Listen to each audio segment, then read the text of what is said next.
Kill me! I'm here! Kill me!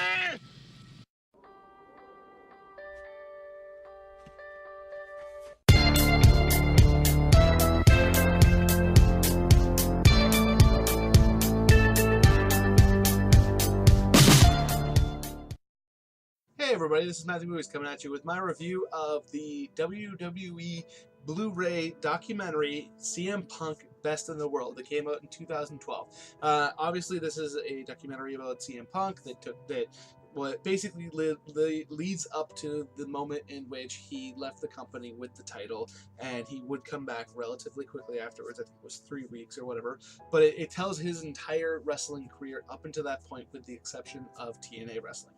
This is a documentary for wrestling fans, and it seems to be by wrestling fans. I mean, the level of impact that this documentary has, of the level of access is incredible. Like the fact that it has scenes of Samoa Joe long before Samoa Joe joined the company. It's got Colt Cabana long after he had been fired by the company.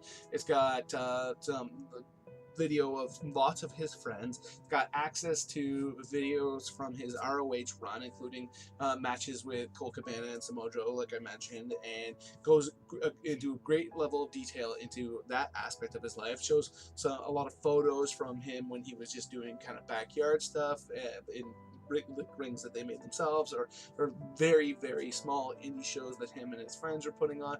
He talks about his family life and why he isn't very close to his biological family, but he has a group of people that he considers to be his family. Then Colt Cabana plays a very large part in this. We're talking as his best friend at the time. Apparently, since then they've had a falling out over the whole lawsuit that came about from CM Punk's interview on Colt Cabana's show, which is unfortunate because they were so close for so long. But it's very interesting to hear his perspective on his career at that time as a fellow professional wrestler who had some idea because he had worked for the company, but also had no idea really because he'd never gotten to any kind of level that CM Punk did.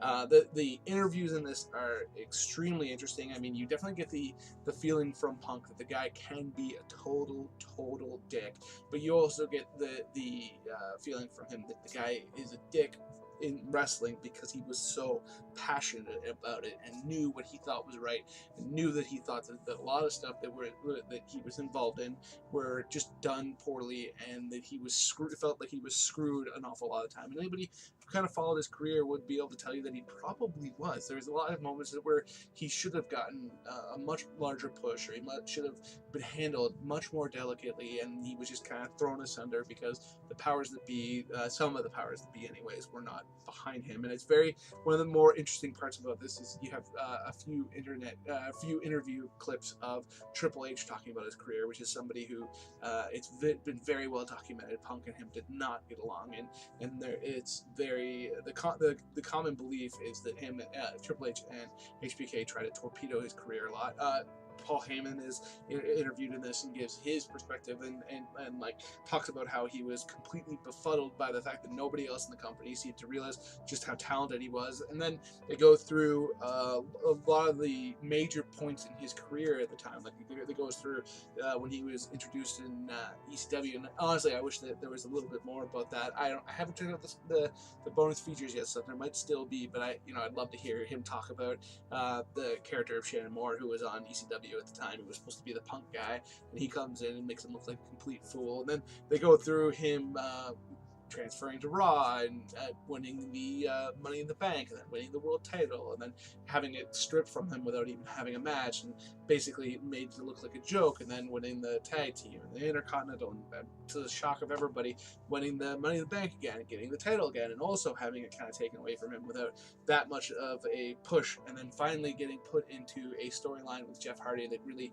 ignited his career, showed people some of the stuff he could do, and the Straight Edge Society, which was one of my all-time favorite storylines. Like I still to this day probably my favorite Punk moment, other than the pipe bomb, which of course they do go into. But and unfortunately, I didn't talk about this. Was in the DVD, which again you never know, could be in the bonus features. But there was he made an appearance in a Royal Rumble where he was throwing people out, and then he would get on the mic and do a promo every time after he threw somebody out, which was just outstanding.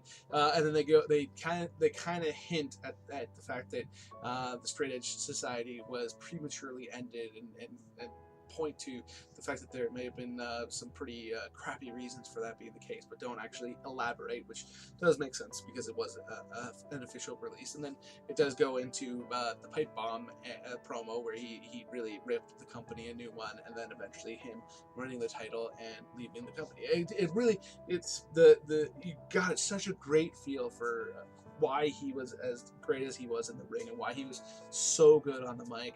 And I do hope that the special features go into his commentary run a bit more, because I remember that being just outstanding. And it's just such a great documentary. I'd like to thank No Star Reviews one more time for sending it my way. I very much enjoyed watching it. It was so kind of you to do, and I'm so happy to have it in my collection now. So those are my thoughts on the CM Punk Blu-ray. Let me know in the comments below if you've seen it, if you're a wrestling fan, if you think CM Punk was a wonderful performer. Let me know if you watched his UFC debut that did not go well. And please hit that like button; it does awesome things for my channel. And please hit subscribe and hit that notification bell.